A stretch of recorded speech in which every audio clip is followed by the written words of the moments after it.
Welcome back to the REI Agent. We are here with Luciano D'Iorio. Thank you so much for joining us, Lucci, right? Lucci? You go by Lucci? People call me Luch. Yeah, some people call me Luch. Sorry. Thanks, Matthias. Thanks for having me. Yeah, no, I'm excited to talk to you. You are coming out of, if anybody's watching this, it's not New York City, it's Montreal. That's right. Sometimes the Montreal is used as a set for movies, for New York-based movies, and it happens in Montreal. So didn't know that, but that was my first thought when I saw you've got this cool brick building in the background, and yeah, it's a cool backdrop. But just real quick, I did drive through or close to Montreal last year for the eclipse. I actually ended up over in a small little town called, oh my goodness, I'm blanking on the name now, but it was we had to go a little bit fast. So it was in the French speaking quarters as well. But we caught the in Magog. Are you familiar with Magog? Magog, yeah, Magog, yeah, absolutely. So not too far from Montreal. No, it was a great time. Are you an eclipse chaser? So I went about the one before it that came close to us. I went with just some friends. Had a great time. It was really just a surreal moment. And I was like, you know what? Next time one comes close by, I want to try to make sure my kids see it. And so we actually went to Rochester, New York, and we were ready. We had a cool little Airbnb on the water, about ready to watch it, and it was forecasted to be completely cloud covered. So we looked for the next closest place that we could go that would not have the cloud coverage, and also where we went had a nice park. So that was another perk. And so we just got up at like 2 a.m., drove straight there. It's like 8 hours. We hung out and watched it. It was amazing. It was a lot of fun. And then we drove straight back. And so we got like 24 hours of just like, driving nonstop and being able to enjoy Canada a little bit. Good for you. Well, it was great. I actually attended an eclipse party, and then the eclipse itself was on the main campus of McGill University, which is my alma mater, and where I've spent a lot of time as a volunteer. So it was just great to be on the campus in downtown Montreal, and you just see this, that's so cool, cover of the eclipse, and one of my friends, clients who's become a friend, is an eclipse chaser and super excited about chasing eclipse, and basically got a bunch of glasses made for, I don't know, 100,000 school kids or something like that. Like really cool stuff. That's cool.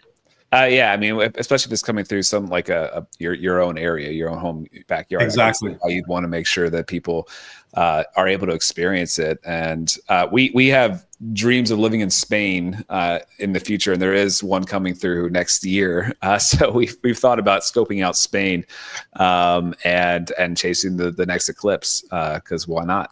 If you've experienced it, it is a magical thing. We probably wouldn't just go to a place just because of an eclipse like Australia or whatever, but it would be a nice side benefit if you're there and want to explore the area anyway. Absolutely. Maybe we should do some graphs on real estate values and eclipses. if there's a correlation, or if this is a good segue into real estate. For sure. But yeah, so you are a real estate broker out of Montreal. Yes. Tell us about how you got into real estate. So very early on, just right out of university, as I was completing my bachelor's degree, I came across a company that was doing full service brokerage firm that had just started up. They had broken away from a larger international brokerage firm, and it was four partners that said, we want to start our own boutique firm, full service in Montreal. And they started in May of 1998. They interviewed me in October of 1998, and January 4th or January 5th was my first day, 1999. So I always joke and say I was the fifth wheel in the gang, but it was nice because it was a small organization. It was a small boutique firm, and really I learned so much from those guys. I was 23 years old, all seasoned partners, all of whom had a different skills and different skill sets, and I learned from each and every one of them, and I'm still grateful to them today, 26 years later. So started off with this group of four partners. Then 18 years later, I was asked to run a multinational brokerage firm, full service firm. And I did that for 4 years. And then right in the middle of the pandemic, 2021, I started my own brokerage firm here in Montreal that is also like connected and affiliated with a national brand, which I'm a partner of, and I'm building across Canada. So not only am I owning the agency here in Montreal and basically covers all of Quebec, but I also am an owner and partner in the business across Canada. So it is. It's you know what? It's exciting because it's always something that I wanted to do. And when I was at that smaller firm, I guess at the beginning of my career, that was always my dream. And for some reason, at one point we just weren't able to bring it nationally. And so now I'm part of something that's national from Vancouver all the way to Montreal, and with partners and affiliations really across the North America, in the US, and also across the globe. We've got contacts in many countries around the world. If our clients need if our clients need help in London, I know who to call. If our clients need help in Milan, I know who to call. And I think that's exciting for me. Yeah, no, that's really cool. In your journey, before you got into the management stuff or ownership or broker, et cetera, when you were more direct, just service to clients, buying and selling, did you go through any like growth as far as, did you get a team ever at one point, or did you have admin, that kind of stuff before you took on kind of the broker role or management role? Yeah, interesting. As I look at my career, I would say that I never really had a team, but rather the team was the whole office. So in my first roles, those early years, I'll call it the 18 years, everybody in the shop was kind of part of my team. So what I would do is, as an example, let's say a broker was more experienced in retail, and I had a retail client, and I would never try to do something alone. I would always, piggyback and encourage someone else in the office. So you'd look at my trade record sheets at the end of the day or at the end of the year, and you'd see that I've actually collaborated with many brokers within my brokerage shop. So I never thought of like building a team, because I saw the whole office as the team. Oh, that's cool. Yeah, that's cool. And did you just kind of naturally feel like managing that brokerage was the next step for you? Were you ready to move outside of and how active were you with like your day-to-day clients at that time? Did you kind of move fully into just kind of managing, or? Yeah, so there was 1 year where I was trying to be more of a manager than a broker, and I realized two things. I'm a broker. At the end of the day, I'm a broker at the heart of hearts. And secondly is that we were too small to have somebody like me full time, right? And it's just not enough money. And in fact, that year there was in 2008. And I was also had some issues at the personal level, but I felt I had spent way too much time trying to manage and forgetting about my clients, and I paid for it because I had to dip into my savings, and that wasn't fun. So in the U.S., I'm forgetting what the equivalent is, but in Canada we call them RRSPs, so it's your retirement savings plan. So it's your K. Is it K? Yeah, I mean, well, it's different. A lot of real estate agents don't really have much retirement that they save for. So like there could be 401k. 401k. Thank you. Thank you. I was looking at so I had to start dipping into my RRSPs, my 401k, to just keep the lights on at home, keep the lights on. And so and that was, but I don't blame it on my management style. I don't blame it on my partners. I just blame it on, first of all, the economy wasn't that great. 2008, I think we had the death of pets.com and all that other stuff, right, that was going on, or the financial crisis, I think actually was in 2008. But but I think that there's a fine balance when you're managing a shop.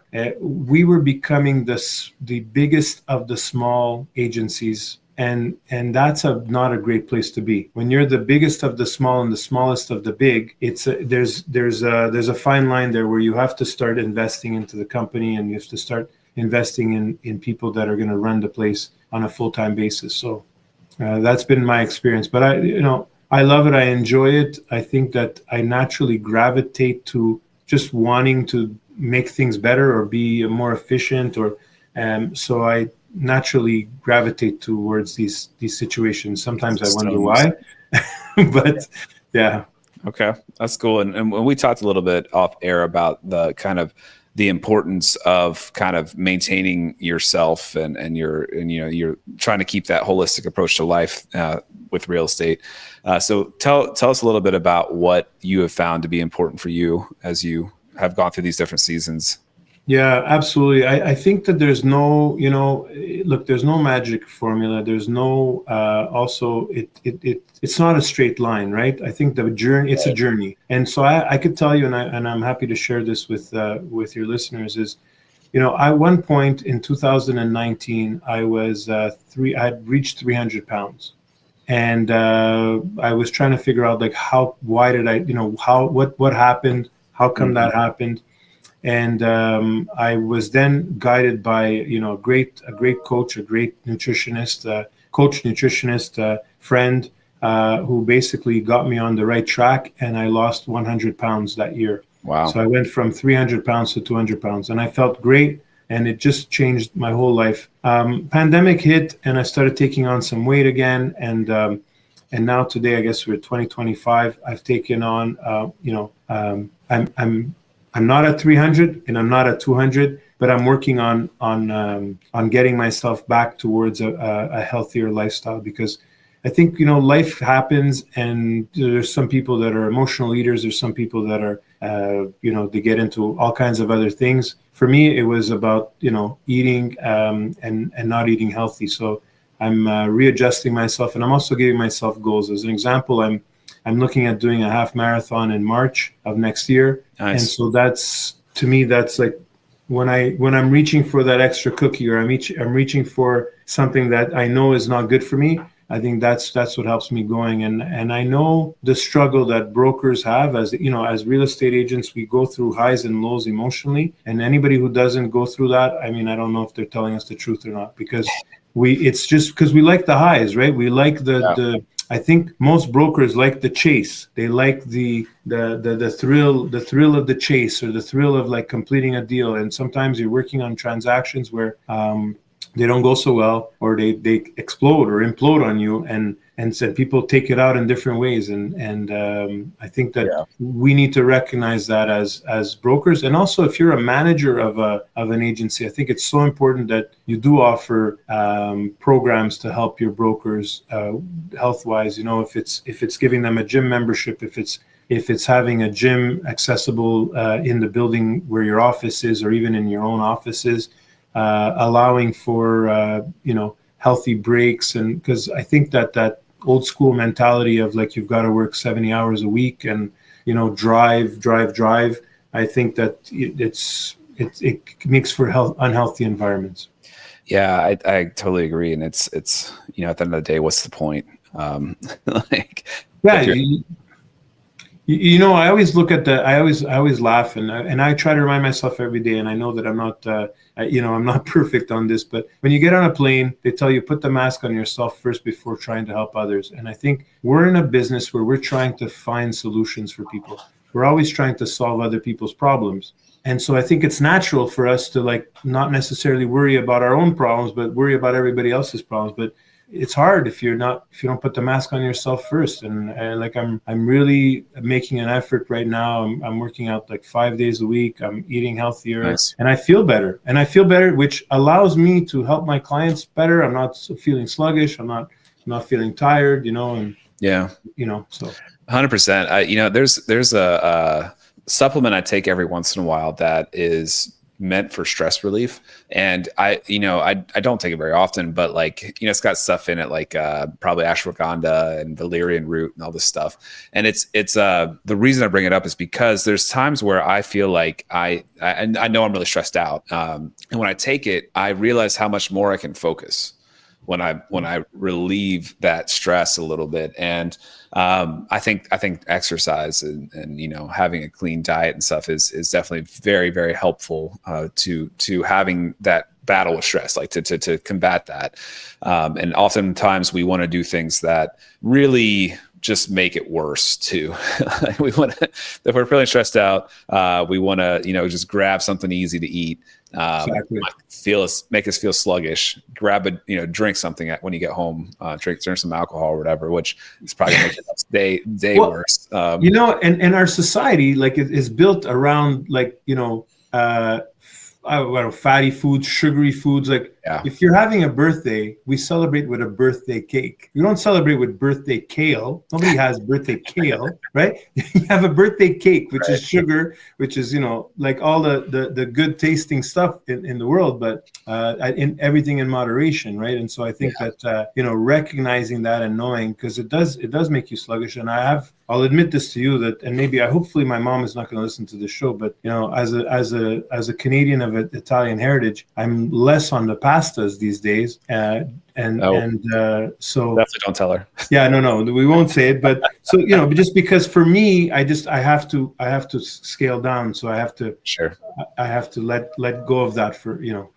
Yeah, no, I think it is interesting. I think I like to look at it a little bit like we need to kind of bring ourselves back to, maybe where we evolved from, if you will. Like, so where, like go back to like, what was life like when you were a caveman or when we were cavemen? Like, and do we, was sugar so abundant at the time? Was it easy to get all these carbs? Was it, did we easily get these calories like by sitting down and driving through a drive-through, or did we have to like run really hard? Did we survive through hot extremes and cold extremes?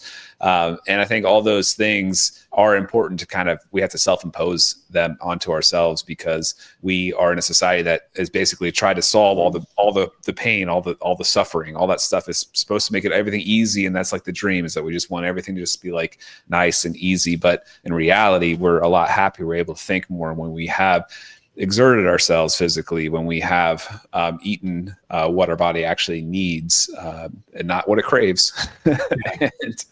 And it makes a big difference. Exactly. And it goes in, and it ties into mental health. It ties into some of the other stuff that as brokers, honestly, I mean, we are very unique. I think I can say that with certainty that brokers we're a breed apart. We go through the ups and downs. We're working on basically we're transactional. So if we don't make a transaction, we eat what we kill, as they say. You're hunting, gathering every single day, and you're looking for a job every single day as a broker. And so the stress of that, the bills still come in. The bills still come in, and life's responsibilities still come in. And of course, everybody wants the shiny car or the bigger home or the more stuff in their home. And so there's the pressures around us. And I think, at the end of the day, when you realize, especially when you have people in your family that, are not so lucky and they're having a hard time with their health, you realize, like, at the end of the day, it really is just health. If you're not healthy, what's the point? So I'll do a 30,000 square foot lease for office space and, make X amount of dollars. If I'm not healthy, so what? Yeah. I won't even be able to go pick up the check. Yeah. Yep. If you're, on your deathbed, for something unforeseen, like what really matters? Is are you going to be caring about that, or are you going to be wishing you spent more time with your family? That kind of stuff. So and I don't want to be morbid about it. I mean, look, I think we're in a beautiful business, a beautiful industry where it allows us to be flexible with our schedules. I'm speaking to you this afternoon. I mean, nobody's looking at my clock. I don't have to punch in anywhere. And I think it's beautiful. And I think that being able to have a flexible schedule, one of the reasons why I got into this business is I wanted to give back to the community, and I wanted to be involved in the community. And one of the few industries that allows you to do that is this one, because you set your schedule. So if the local food bank needs my help in the middle of the day because they've got food baskets to prepare at 2:00 in the afternoon, I can do that, and I can skip away and do that, and know that my business or my work is still going to be there, and it's not like I'm punching a clock or anything. And you don't have to ask. And I think it's important too. I think that's part of a holistic life, is also just knowing how privileged we are as brokers. like I'm a commercial and corporate real estate broker, so we're doing like some large transactions, and those transactions, I mean, I'm grateful for that. So we also have to give back, and using our time and our knowledge and our resources, and also, quite frankly, our connections, and just connecting those dots and helping our local community. So it's all goes hand in hand, I think. Yeah, I agree. It's awesome. And to your point, I think we are unique and we are cut from a different cloth. And that environment of you're always hunting the next deal, whatever, is kind of addicting as well. And so that's where, like, yes, I set my own schedule. I can choose what 18 hours a day I want to work. It comes into play. But to your point, like, we have the ability, and that's why I think this show, I like to talk about it a lot, is just being intentional and really figuring out what you want out of life, figuring out, not letting life happen to you, not just being addicted to the next deal, and trying to find that I don't know about if balance is the right word, but like just trying to be intentional about, giving back to your community, like you said. That's important to you. That's really good to do and make time for, and family, health, all that stuff.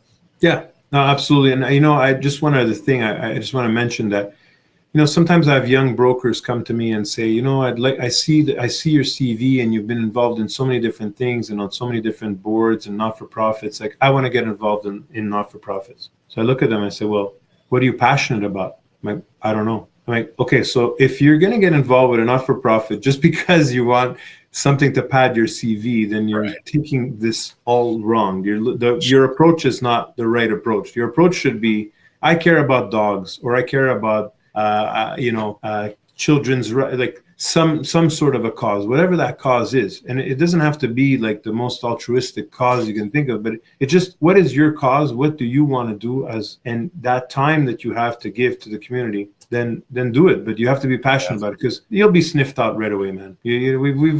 I've been on boards where people have come and gone, and you're looking and you're like, yeah, okay, this person just needs to pad their CV. And if you want to do that, fine. I'll write you a letter saying that you've been on our board, like, please, but don't disturb us. Like, we have work. We actually have work to do. Yeah. Do you all have Habitat for Humanity? We do. It's a great organization. Yeah. I think that's a really cool one for agents to help out with, because you really don't need any experience. You can go there and have never swung a hammer before, and they'll find something for you to do. And I think it's a cool, rewarding. Oftentimes you're working alongside somebody that the person that's going to be owning the house, they're volunteering as well. And it's obviously it's housing related. So if you do want to kind of improve your appearance or whatever, you can also then share some stuff on social media about how you're giving back to the community with housing related stuff. But it's a great organization. But you have to, to your point, like, you have to like what you're doing, right? Because that cold morning where you're asked to go on a job site and you don't feel like going, and it's raining and it's cold, and like, the windows are not up yet on the site, and you're wearing construction boots and you've never worn construction boots in your life. And if you're not passionate about what you're about to be doing, you're in the wrong place. Definitely. And it's cool. You can, if you do get into that, to see the project go from, where it started to somebody actually moving into it. And so, like, if you are going to explore that, it's probably good to try to see it through a little bit from start to finish. That's probably where you get the most reward for your efforts, to really see somebody and hear the stories about people that, their lives have completely changed because they are now able to own a home. Absolutely. Or going to a food bank, like a food kitchen, soup kitchen, where you're serving people and no one is asked any questions. So these in my particular case, it was all men lined up for an hour to come into the soup kitchen, only to realize that some of the men were like, well dressed, and you kind of look around and you're like, well, you're kind of, you have your judgment hat on, and you're like, well, how come this guy's better dressed than I am, or like, why is he in the line? And then you get the guys from the organization telling you, because he's part of the working poor. This guy's just trying to get out of his situation, but he needs a break, and he needs this soup kitchen tonight because he doesn't have any money for food. Yeah. And just seeing that, right? Like I said, we are so blessed in what we're doing for a living. Yeah. No, it's very true. It's very true.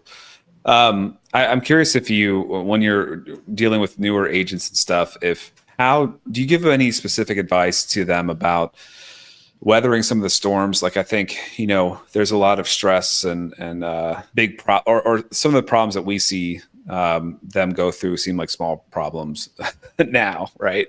But like what it's like. Like every time there's a new thing that comes up, it's like, do you have any like good advice for people that are going through something like that, where they have a big problem and it seems like the world's falling apart? Their first deal falls through or something like that. I think that younger brokers should absolutely have mentors, and in this whole thing of working remotely, it concerns me because it's very difficult to reach out to someone in a remote situation. I think that when you're in an office and there's people that you can just go and pick their brain and say, hey, man, I just got off the phone. I lost this deal. Can you help me? Can you guide me through it?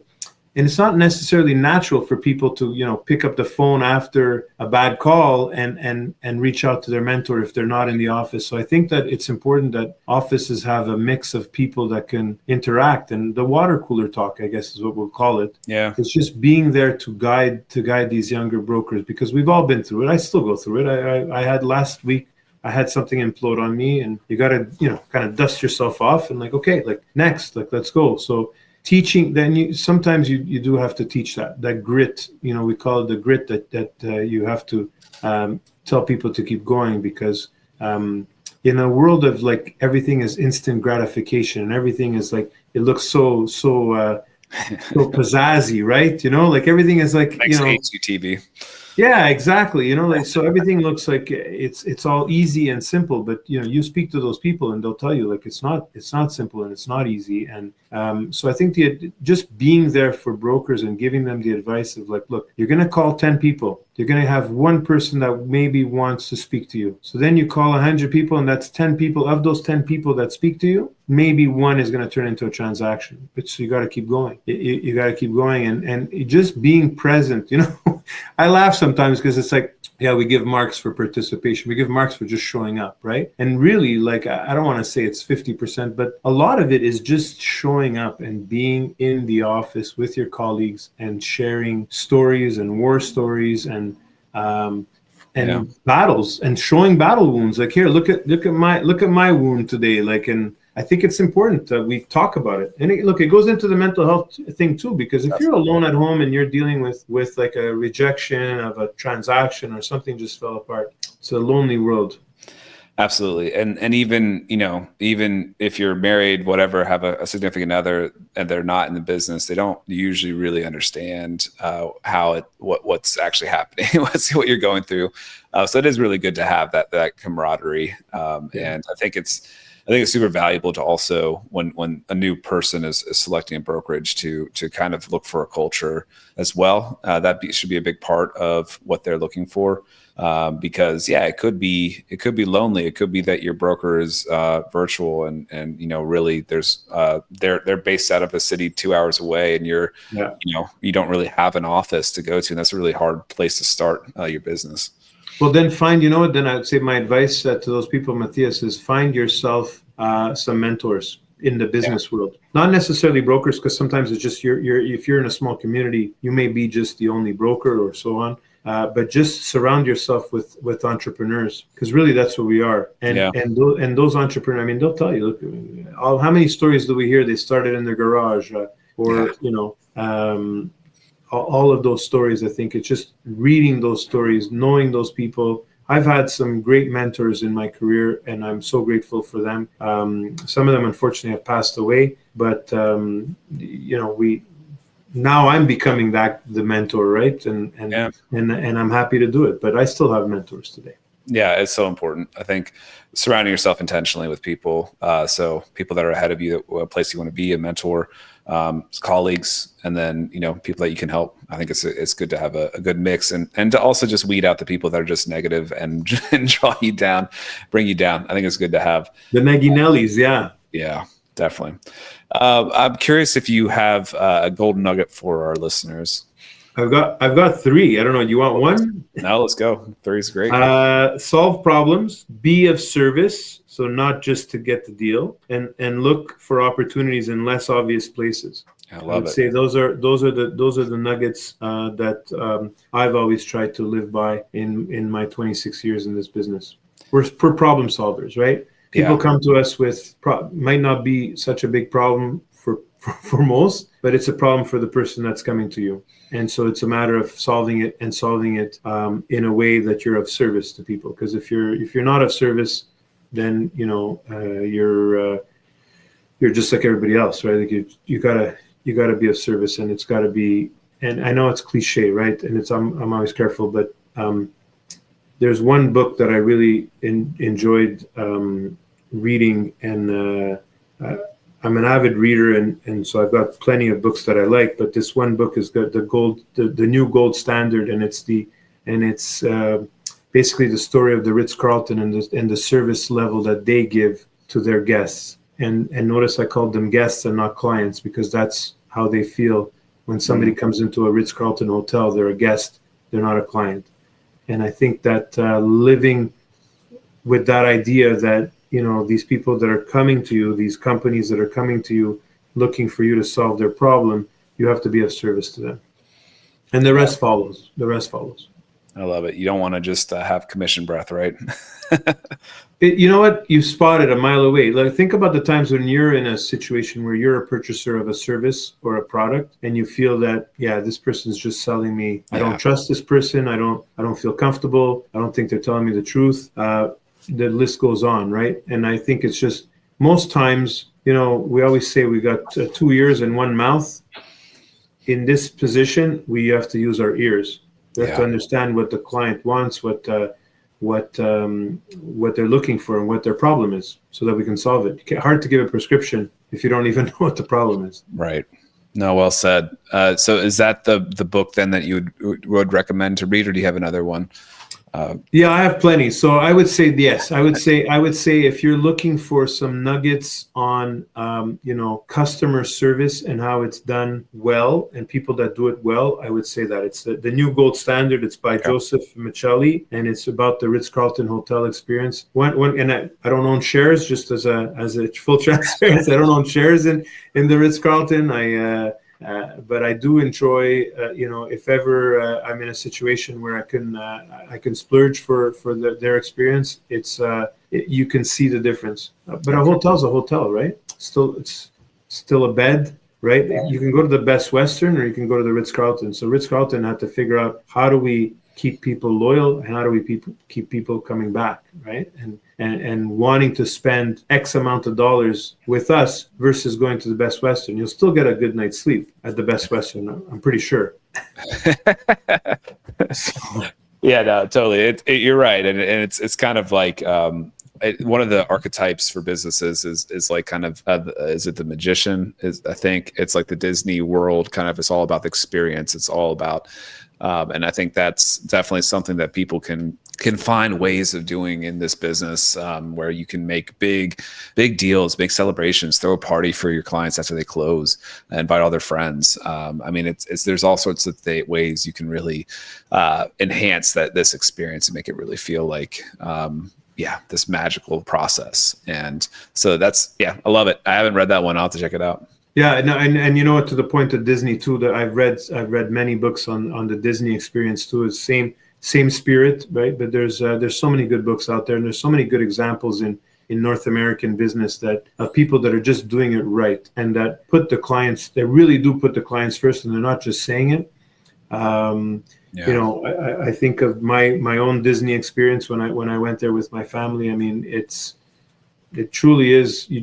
Your wallet just opens for some reason. This wallet that's usually closed, and you have to convince me to open it. At Disney World, it magically, it's all, and you feel good about it. It's like, here, take my money, please take my money. But it's experiences. To your point, it's offering experiences, and I think we're in the service business, and if we can't offer a good experience to our clients, then we're going to see it in our bottom line. But when we offer a great experience, and what I mean by that, I just want to say this, it's just going the extra mile. Clients flying into the city, go pick them up at the airport. Don't make them get into a cab, or don't even I mean, maybe if you can send them a limo service, fine. But if you can be there, no, but get, whisk them into the city and make sure that they're taken care of, and you show them all the right places, and you take them out to, give people experiences. That's what they remember. They don't remember. It's not the price at the end of the day. Yeah. No, I love it. That's great. If anybody's interested in following you on social media, or do you have any websites that you want to give out? Sure. So I'm very active on social media, especially on Instagram and LinkedIn. On Instagram, I'm at Luch D'Iorio. So that's LuchDiorio. That's just like a play on my first name, which is Luciano, but it's Luch D'Iorio. And I interview local entrepreneurs because I want to highlight them. I also highlight different places in my city, in Montreal, that I love. And then I'm very active on LinkedIn as well. And I share some of those stories of just local entrepreneurs that are doing amazing things. We know their brands. Like in Montreal, a lot of people know the brands. They just don't know the people behind it. And I'm trying to highlight those people. I love it. Luch, thanks so much for joining us today. It's been a really fun conversation. Thank you. Thanks for listening to The REI Agent. If you enjoyed this episode, hit subscribe to catch new shows every week. Visit reiagent.com for more content. Until next time, keep building the life you want. All content in the show is not investment advice or mental health therapy. It is intended for entertainment purposes only.